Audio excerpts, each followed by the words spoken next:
The top stories tonight in Y News. President Ferdinand Marcos Jr. explores the potential of rejoining the International Criminal Court. Former Senator Leila de Lima firmly believes that she will either attain acquittal or see the dismissal of the remaining drug case levied against her. The Philippines makes a significant move onto the international stage, expressing grave concerns over the ongoing tensions in the West Philippine Sea. And Israel Defense Minister anticipates continuation of the war with the Hamas militant group for 2 months after brief respite.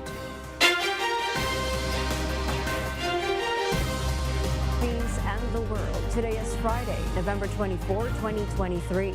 Join us in the next hour as we deliver today's top stories around the Philippines and in other parts of the world. We are also seen in 1,935 satellite monitoring centers nationwide and via live streaming worldwide through the UNTV News and Rescue social media channels. I am Harleen Delgado. First in the news. President Ferdinand Marcos Jr. contemplates the prospect of returning under the fold of the International Criminal Court, stating it's under study. Yet he remains steadfast in asserting problems regarding the ICC's jurisdiction in scrutinizing the Duterte administration's war on drugs. The possibility of allowing ICC investigators to investigate the war on drugs under the term of former President Rodrigo Duterte. The president said the resolution filed in the House of Representatives is not unusual. He reiterated that the ICC has no jurisdiction to conduct its investigation into former President Duterte's war on illegal drugs, as he insisted that the country's judicial system is well functioning and can handle the case.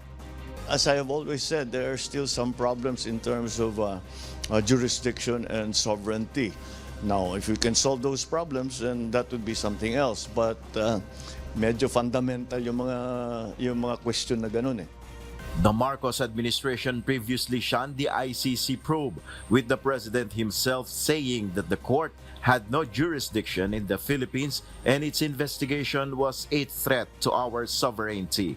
Nel Maribuhok, UNTV News and Rescue. We serve the people, we give glory to God. Senator Ronald Dela Rosa says he is ready to face whatever the outcome of the government's decision whether or not to return to the International Criminal Court or ICC. This comes after President Ferdinand Marcos said that they are studying the possible re-entry of the Philippines to the ICC's Rome Statute. Dela Rosa says he is willing to face the probe on the Duterte administration's bloody drug war should ICC investigators be allowed to enter the country. But he maintains that he will only answer to local courts. Despite this, the former PNP chief says he will respect the decision of President Marcos as the chief architect of the country's foreign policy. I feel that I should be ready. I should be ready for any eventualities because the political situation in the Philippines is very, very, very fluid. So I have to be ready. But it is not an indicator that lalayasan ko kayo. Baka sabihin niyo, sisibat na si Bato, hindi ako lalayas. Harapin ko yan. Pag sinabi ng ating gobyerno, sinabi ng ating korte, Bato, harapin mo yan, dito ka sa amin humarap. Then, haharap ko. Harapin ko yan. Former Philippine Senator Leila de Lima is expressing optimism amid the ongoing legal proceedings surrounding her alleged involvement in the illegal drug trade. Despite being held in detention for an extended period, de Lima remains resolute in her hope for a favorable resolution to her charges. Dante Amento tells us why. Former Senator Leila de Lima revealed on Friday, November 24, that her legal team is diligently working on her remaining drug case pending at the Muntinlupa Regional Trial Court Branch 206. De Lima expressed confidence, stating that, in her view, there is no additional significant or strong evidence presented by the prosecution against her. The former senator firmly believes that she will either attain acquittal or see the dismissal of the charges levied against her. My lawyers are working on it. What is the next step? And just like the grant of bail, the grant of the bail itself is already a very positive and significant development. Na umaasa kami na ang susunod is really the dismissal or acquittal. Adding a layer of complexity to the case, some persons deprived of liberty or PDLs who had previously testified against De Lima have now recanted their testimonies. Meanwhile, De Lima responded to allegations from former presidential spokesperson Harry Roque. Roque claimed that Judge Henerhito, who allowed De Lima's bail, was the former senator's favorite student at San Beda. De Lima, however, stressed that she cannot remember Judge Hito being her student. She urged Roque to refrain from meddling in her case, asserting that the focus should be on the legal proceedings rather than personal conjectures. I don't even remember that he was a student, so how could he be my favorite student? Kasi sinasabi niya ata favorite. Alam niyo po, I've taught for many years, intermittent years in San Beda. So hundreds na po ang mga naging estudyante ko. So I don't remember everyone. Dante Amento, UNTV, News and Rescue. We serve the people. We give glory to God. The Land Transportation, Franchising and Regulatory Board, or LTFRB, has announced the establishment of a one-stop shop. This initiative is designed to provide operators with a direct and personal avenue to address any doubts or uncertainties they may have regarding the Public Utility Vehicle Modernization Program. JP Nunez will tell us why. In a continued effort to bring on board operators of traditional public utility jeeps who remain unconvinced about consolidating or joining cooperatives or corporations under the Public Utility Vehicle Modernization Program or PUVMP, the Land Transportation Franchising and Regulatory Board or LTFRB is extending its outreach initiatives.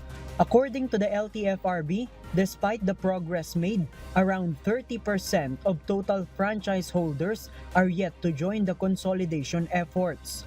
To address inquiries and persuade these remaining operators, the LTFRB has announced plans to set up booths in December.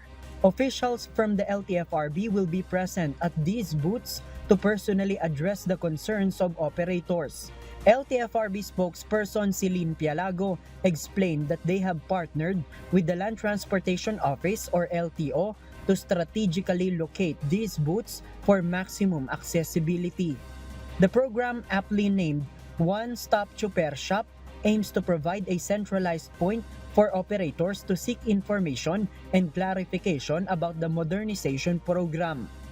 Kung meron pong hindi pa naiintindihan, next week po, 2 weeks from now, maglo-launch po ang ating chairman ng kanyang one-stop shop. So, naka-booth po yun. So, isa-isa po lahat ng concerns nila sa PUV modernization, consolidation process, and at the same time, legal assistance. In addition to the booths, there will be a town hall discussion led by the LTFRB chairman Chofilo Guadis himself.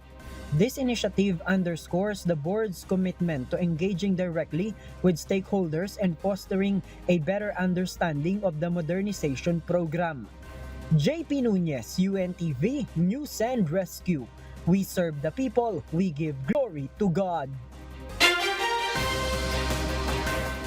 The Department of Agriculture has reported a staggering cost of damage exceeding 147 million pesos to agriculture caused by the easterlies and the shear line. These reports originate from the regions of Western Visayas, Eastern Visayas, and Bicol. The impact has been significant, with almost 6,500 farmers and 7,400 hectares of agricultural areas bearing the brunt of the destructive weather systems. The affected commodities span a wide range, including rice, corn, high-value crops, and livestock. In addition to the damage to crops and livestock, vital irrigation facilities have also suffered substantial harm, exacerbating the challenges faced by the agricultural sector in the said regions.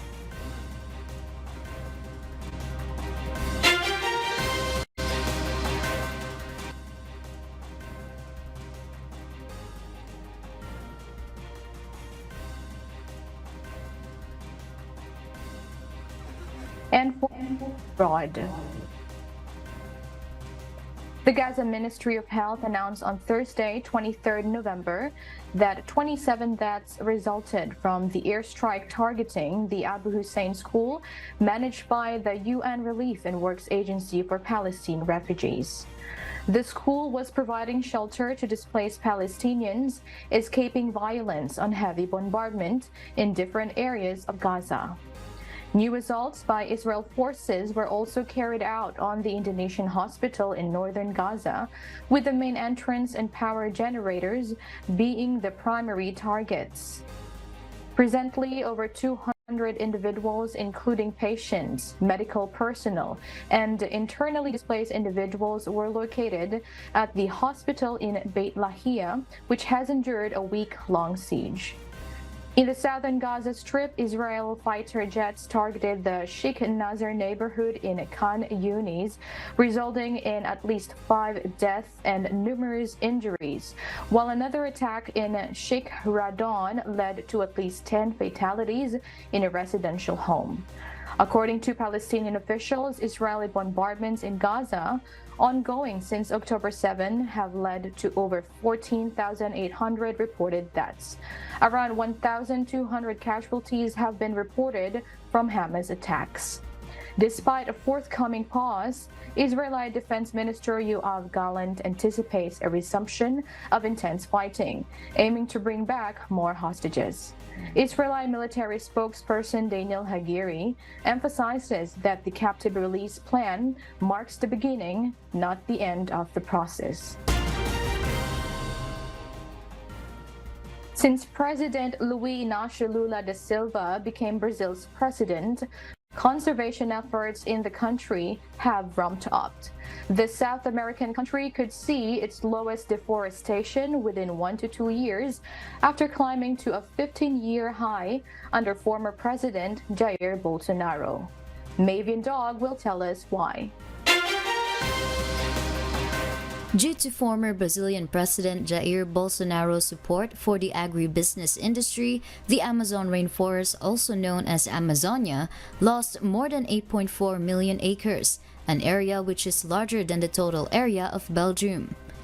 During his presidency, Bolsonaro weakened government measures that protect the environment.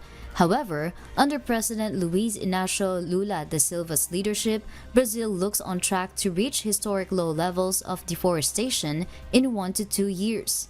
In July, destruction in the Amazon dropped to 9,001 square kilometers, the lowest level recorded in the year just before Bolsonaro came into office. This level, though, is still almost double the all-time low Amazon deforestation of 4,571 square kilometers set in 2012. Head of Brazilian Institute of Environment and Renewable Natural Resources, or IBAMA, Rodrigo Agostinho vows that the government will continue its hard work to further reduce deforestation. He is optimistic on achieving the 2012 level within the next 2 years while working for zero deforestation level, in line with President Da Silva's pledge to end deforestation by 2030. Da Silva will attend the United Nations Framework Convention on Climate Change, or COP28, in Dubai later this month. He is expected to report on his country's progress on restoring its environmental credentials. Mavian Dog, UNTV News and Rescue. We serve the people, we give glory to God. The Philippines takes to the international stage its serious concerns over the ongoing tensions in the West Philippine Sea in a bid to maintain peace and security within the Asia-Pacific region. This report will tell us why. The Philippines urges Asia-Pacific parliamentarians to resolve conflicts and tensions in the region through diplomacy and active dialogue. On the second day of the 31st Asia-Pacific Parliamentary Forum, or APPF, Senator Jinggoy Estrada raised before the plenary session on political and security matters its serious concern on the ongoing disputes in the West Philippine Sea. The lawmaker, who chairs the Senate Committee on National Security, says the rising tensions have the potential to undermine the peace and stability in the region. As representatives of our respective governments, it is incumbent upon us to raise serious concerns over recent developments in the West Philippine Sea. It is through our collective diplomatic efforts that we can send a strong message of unity, urging all parties involved to prioritize dialogue over confrontation and cooperation over competition. The Philippines and Indonesia filed their respective draft resolutions urging member parliamentarians to support states in expediting the negotiations for the Code of Conduct in the South China Sea. It also calls on member states to fully respect the 1982 United Nations Convention on the Law of the Sea, or UNCLOS, and ensuring the effective implementation of the 2002 Declaration on the Conduct of Parties in the South China Sea. However, Senator Ronald Dela Rosa, who chairs the Political and Security Matters Group, believes a consensus will not be achieved as China opposed the proposed resolutions. Nag-oppose ang China, so we have to follow the rules. We have to follow the rules. Sila naman, ang gusto nila is go back to the traditional ways of settling dispute, talking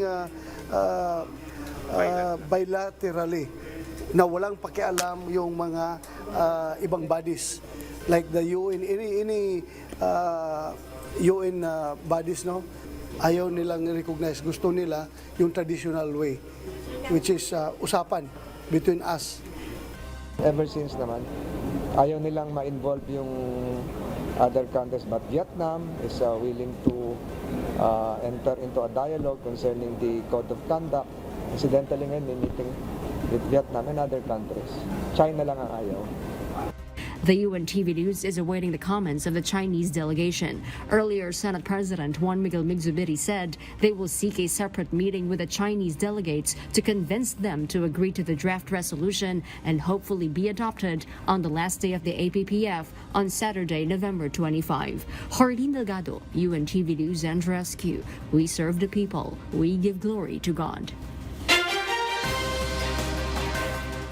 The Migrant Workers Protection Bureau of the Department of Migrant Workers has shut down a consultancy agency, 11C's Immigration Services offices, located at Welcome Plaza Mall in Taft Avenue, Pasay City. DMW conducted a 2-month surveillance after receiving a complaint from one of the victims of the consulting agency. According to the applicant, the agency asked him for 250,000 pesos to work abroad. DMW said the agency does not have any permits or licenses to recruit and send workers to Poland and Canada. Ang palusot nila, tinutulungan lang dalaw nila sa pagkamit ng work visa. Pero ang sabi namin sa kanila, kaduda-duda yon kasi yung pagkamit ng work visa sa pamamagitan ng pagtanggap ng empleyo sa isang bansa, ay yan na yung pinakamadaling proseso. Hindi kailangan ng tulong sino man yun. Doon pa lamang sa recruitment ng trabaho. Pinapakitaan na siya kung ano yung job opening, job order o ano pa man yan. At hinihikaya at pinangangakuan yung tao trabaho.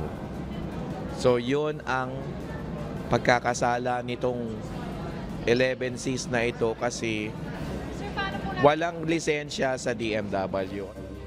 Alias Rica, who was simply tending to her paperwork earlier, found herself ambushed by the very consultancy agency she had applied to. According to reports, it has been a year since the agency promised her employment in Poland as a factory worker for a renowned automotive company. However, instead of pursuing the long-awaited opportunity, the agency seems to have gone silent, providing no updates or follow-ups. In light of this incident, the victim is prepared to file a complaint and reclaim the money she entrusted to the agency. Nakakapanghina lang talaga. Kumbaga maman isang taon, parang binuhos namin lahat dito eh. Tapos ganito lang yung nangyayari.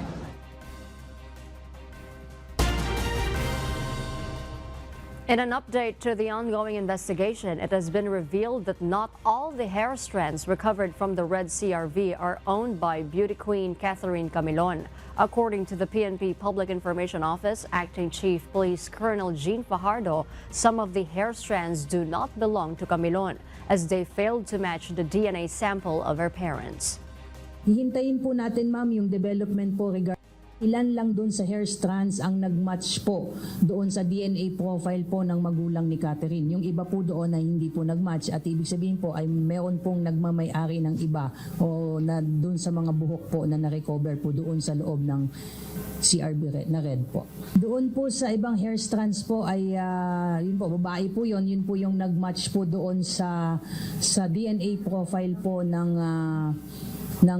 magulang po ni Catherine. At doon naman po sa ibang hair strands, ma'am, ay antayin po natin, ma'am, yung ilalabas po na result po ng crime lab, ay ng forensic group, ay rather I should say forensic group, dahil we don't want to preempt, ma'am, itong ilalabas po ng mga iba pa pong additional object evidence po, at makikita po natin yan, ma'am, sa official result po kung ito po ba ay nagpifit po sa DNA po ng babae o lalaki po. In connection to this, the forensic group is currently investigating to determine if these hair strands belong to the suspects. Police Colonel Fajardo mentioned that DNA samples from the suspects have not yet been obtained for comparison with the hair strands that did not match Catherine's parents. Hihintayin po natin, ma'am, yung development po regarding that. Kung during the preliminary investigation ay po pwede na po tayong mag-request po ng DNA specimen po doon sa mga posibleng tao na may kinalaman po dito sa kaso po na ito, o kailangan po nating dumating doon sa estado na maisampa na po natin yung information para makapag-file po tayo ng corresponding petition allowing the PNP po to get the possible DNA sample from the suspects po. In agricultural news, the Philippine Crop Insurance Corporation, or PCIC, has issued a reminder to farmers highlighting that they may now claim indemnification for crops adversely affected by drought attributed to El Nino. The government-owned corporation emphasized that eligible farmers should be included in the registry system for basic sectors in agriculture. This initiative, subsidized by the Department of Agriculture, aims to provide financial support to those impacted by agricultural challenges. However, it's important to note that farmers have the option to directly pay premiums to the PCIC for their insurance coverage. The subsidized insurance program allows claimants to receive compensation of up to 18 to 19,000 pesos per hectare for drought-affected crops. This announcement comes as a crucial step in supporting the agricultural sector, acknowledging the challenges farmers face due to climate-related issues. Ang makukover lang po natin ay yung mga irrigated o meron talagang source of water. Pero kung wala pa yung advisory po, na-cover na sila ng PCIC at talagang tinamaan sila ng tagtuyot or El Nino, maaari po silang mag-claim sa PCIC. Halimbawa, yung lupa nagbiyak-biyak na dahil sa sobrang walang tubig. Kung halimbawa sa mais, kung bubuksan po yung bunga niya, ay maaaring may mga wala na po mga kernel sa loob. Or kumbaga sa palay, kung yung bunga niya ay wala na ding laman, maaaring ito ay dahilan po ng tagtuyot po or drought.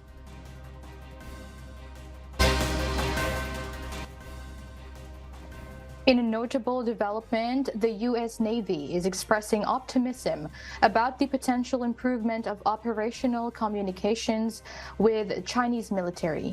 Seen as a positive step amidst tension between the two nations, this initiative, however, is recognized as just the beginning of a more comprehensive effort. U.S. Chief of Naval Operations Admiral Lisa Franchetti, during her visit to Busan, South Korea, underscored the importance of maintaining an open line of communication between the two militaries. Admiral Franchetti also mentioned that China has agreed to continue communications via telephone between theater commands, an area that U.S. officials are eager to further enhance.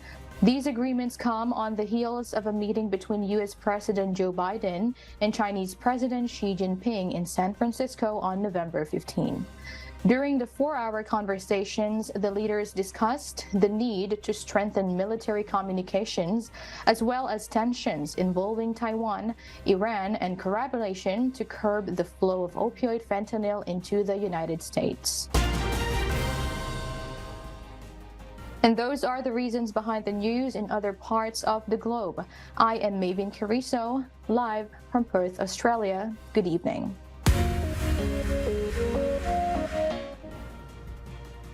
Today marks a significant moment for fans of original Filipino music, or OPM, as the online voting for the much-anticipated 9th Wish Music Awards officially opens. Enthusiasts of Filipino music are encouraged to show their support for their favorite OPM artists by participating in this exciting event. Gladys Tuabi explains why.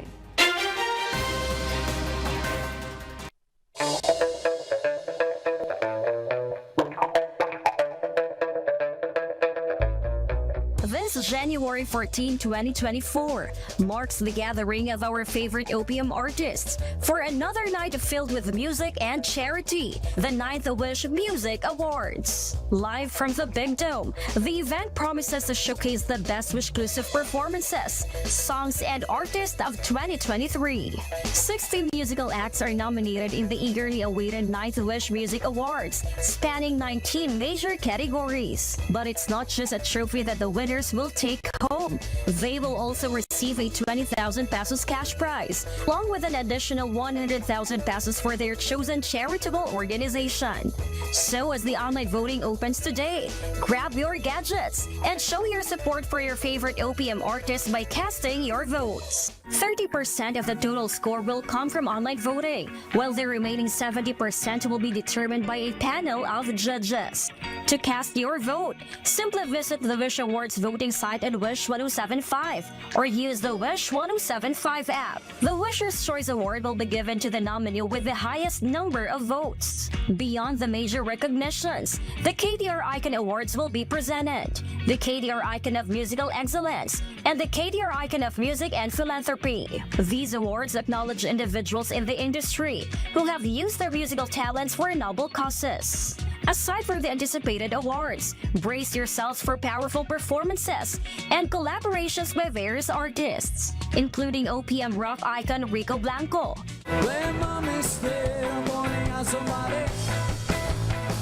Lola Amor,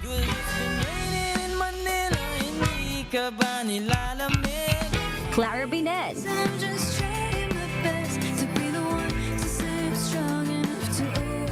Flo G,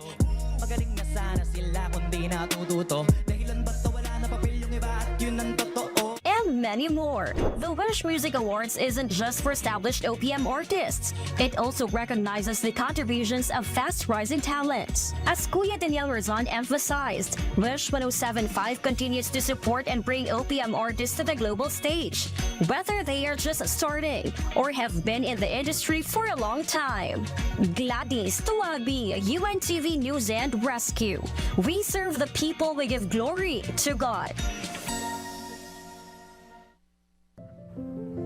Our kasambahay, as the world faces these trying times amid the various challenges and uncertainties, we are inviting everyone to join the global prayer for humanity from Monday to Friday, 9:30 p.m. Philippine time through the social media accounts of members Church of God International.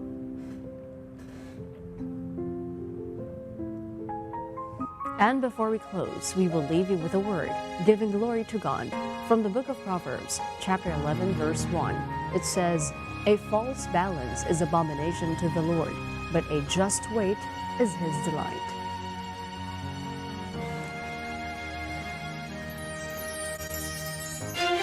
And those are the reasons behind the news, November 24, 2023. Reasons we deliver to you as they unfold. Because we need to know. We will always ask why. I'm Ferdinand. We serve the people. We give glory to God.